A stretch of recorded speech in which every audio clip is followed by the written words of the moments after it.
মুজতাহিদ ভুল ফতোয়া দিলে বা ইলম প্রচার করলে একটা সওয়াব হয়, এটি কি মুজতাহিদ শিক্ষক যাদের কাছে ইলম প্রচার করেন তাদের ক্ষেত্রেও প্রযোজ্য? মুজতাহিদ তিনি মানে ইজতিহাদ করার যদি প্রয়োজন হয় এবং মিম্মা ইয়াসুগু ফিহিল ইজতিহাদ, যে ক্ষেত্রে ইজতিহাদ জায়েজ আছে সেক্ষেত্রে ইজতিহাদ করলে তাহলে সওয়াব পাবে। কিন্তু এমন জায়গায় ইজতিহাদ করে বসে যেখানে ইজতিহাদের কোনো সুযোগ নেই, কোরআন এবং হাদিসের বক্তব্য স্পষ্ট, সেখানে গিয়ে মুজতাহিদ হয়ে গিয়েছে নিজে নিজে। এই মুজতাহিদের সওয়াবের আসার কোনো সুযোগ নেই। বুঝে আসছে কিনা এটা আপনাদের জানতে হবে। ইজতিহাদ হচ্ছে ওই সমস্ত বিষয়ে মিম্মা ইয়াসুগু ফিহিল ইজতিহাদ, যে সমস্ত ক্ষেত্রে ইজতিহাদ করা জায়েজ আছে, যে সমস্ত ক্ষেত্রে কোরআন এবং হাদিসে সুস্পষ্ট কোনো বক্তব্য নেই এবং তিনি মনে করেছেন যে এখানে ইজতিহাদ করার দরকার আছে, সেক্ষেত্রে তিনি যদি ইজতিহাদ করেন তিনি যেই হোক না কেন তিনি অবশ্যই সওয়াব পাবেন। যিনি যেই হোক না কেন অবশ্যই সওয়াব পাবেন। কেন? যেহেতু শরীয়তের জ্ঞান অর্জন করার জন্য তার এই প্রচেষ্টাটুকু আল্লাহ রাব্বুল আলামিনের কাছে প্রশংসিত। বুঝে আসছে কিনা? এটা প্রশংসিত, এই প্রশংসার কারণে তিনি সওয়াব পাবেন। তবে সেই ইজতিহাদ করার মতো মানে আমার মতো সাইফুল্লাহ হলে কিন্তু সম্ভব না। বুঝে আসছে কিনা? সেই ইজতিহাদ করার মতো তার কাছে আলা থাকতে হবে, তার কাছে সেই উপাদান থাকতে হবে। বুঝে আসছে কিনা? সেই শক্তি উপকরণ থাকতে হবে। যদি আমার মতো হয় তাহলে সম্ভব। যাদের কাছে ইজতিহাদ করার মতো যোগ্যতা নেই তারা ইজতিহাদ করলে ভুল হয়ে যাবে, আর এখন তাই হচ্ছে। ঘরে ঘরে মুজতাহিদ রহমতুল্লাহ আলাই। বুঝে আসছে কিনা? দেখবে আমি আশ্চর্য হয়ে যাই, এক একজনের ইজতিহাদ দেখলে মানে আশ্চর্য হয়ে যায়, অথচ তার কাছে ইজতিহাদ করার মতো কোনো জ্ঞানই নেই। হয়তো বা হাদিস একটা পড়ে বললেন মানে এটার উপরে তিনি ইজতিহাদ করে ফেলতেছেন। এইভাবে চলবে না, এটাকে ইজতিহাদ বলা হয় না।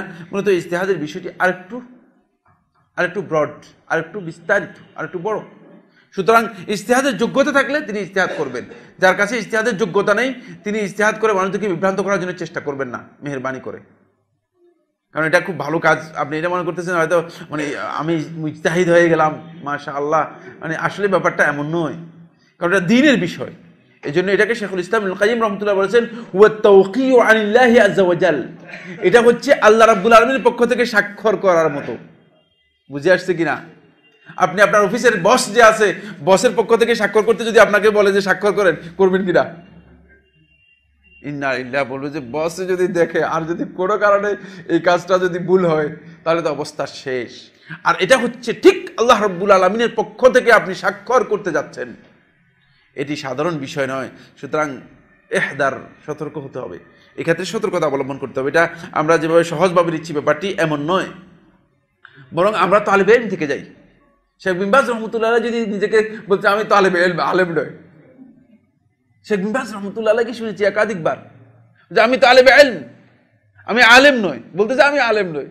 যদি তিনি আলেম নয় আর আমাদের দেশে আমার নামের আগে যে বলতেন আল্লামা বলে দিচ্ছে, আর আমি আমি আমি কত বড় আলেম হয়ে গেলাম, বুঝলেন না? আমি ফুলে যাচ্ছি, নাউযুবিল্লাহি মিন যালিক। এগুলো একেবারেই গর্হিত কাজ। আলেমদের চরিত্র এমন হওয়ার কথা নয়। আলেমদেরকে মানুষ এভাবে প্রশংসা করবে আর আলেমরা এভাবে মানে আস্তে আস্তে ডেকুর দিবে, এগুলো একেবারেই গর্হিত কাজ।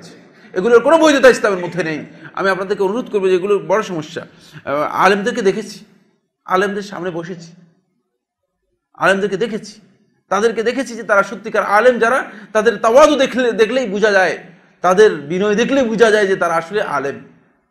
আর আমাদের আলেমদের বলে আরে হুজুরের জালালি তবিয়ত, হুজুরের তার কাছেও যাওয়া যায় না, এটা আলেমের তবিয়ত কোনোদিন হতে পারে না। এগুলো পুরাই গলত কাজ, পুরাটাই গলত কাজ। দেশের অধিকাংশ মানুষ বিশ্বাস করে এটা যার ফতোয়া পালন করবে তাদের ক্ষেত্রেও প্রযোজ্য। সেজন্য নিজেরা ইলম থেকে দূরে থাকে এবং কোনো ইমাম শিক্ষক যা বলে তার তাকলিদ করে। বিষয়ে কিছু বলুন। না, ওই একই কথাই, তাকলিদের কোনো সুযোগ নেই। তাকলিদের সুযোগ নেই কেন? তাকলিদটা পুরাটাই ইলমের বাইরের বিষয়। বুঝে আসছে? বরং শেখুল ইসলাম ইবনুল কাইয়্যিম রাহমাতুল্লাহ বলেছে, আমাদের এই নোটের মধ্যে আপনার সময় তো কম ছিল, এই জন্য আমরা ক্লোজ করে দিয়েছি আলোচনাটা। শেখুল ইসলাম ইবনুল কাইয়্যিম রাহমাতুল্লাহ বলেছেন যে দুনিয়ার কোন আলেম তাকলিদকে ইলম বলে নাই।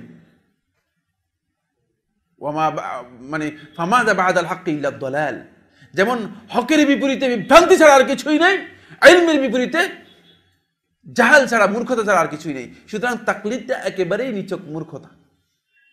তাকলিদের মাধ্যমে কোনো ইবাদত করার কোনো সুযোগ নেই। যদি কেউ করে থাকেন তিনি ভুল করেছেন। ইসলামের সাথে এর কোনো সম্পর্ক নেই।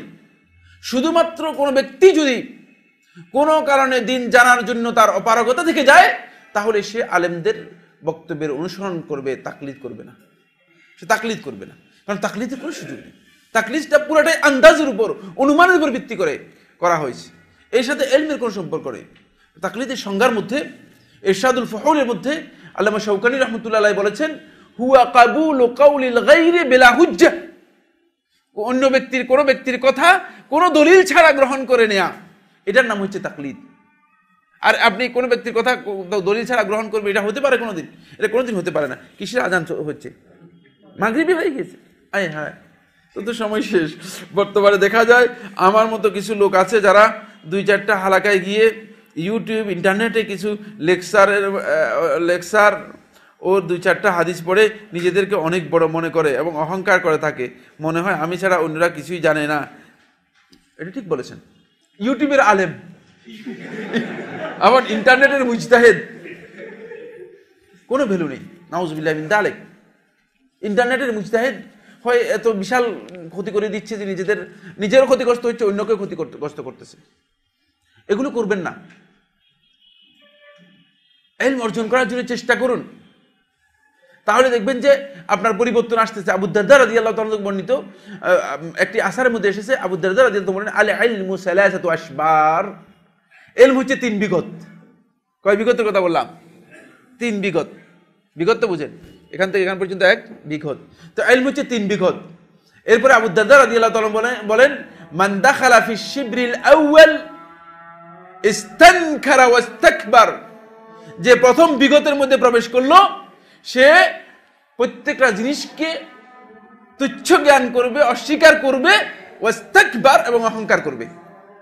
বুঝে আসছে? তাহলে আপনি বুঝে গেলে আপনি ঢুকতেছেন, কিন্তু প্রথম বিগতে গিয়ে আপনি বিভ্রান্ত হয়ে গেছেন। বুঝে আসছে কিনা? ইস্তানকারা ওয়াস্তাকবার, প্রথম বিগতের মধ্যে প্রবেশ করলে আপনি এই দশা হয়ে যাবে। এজন্য আপনি এখন বুঝতে পেরেছি যে আপনি প্রথম বিগতের মধ্যে আছেন।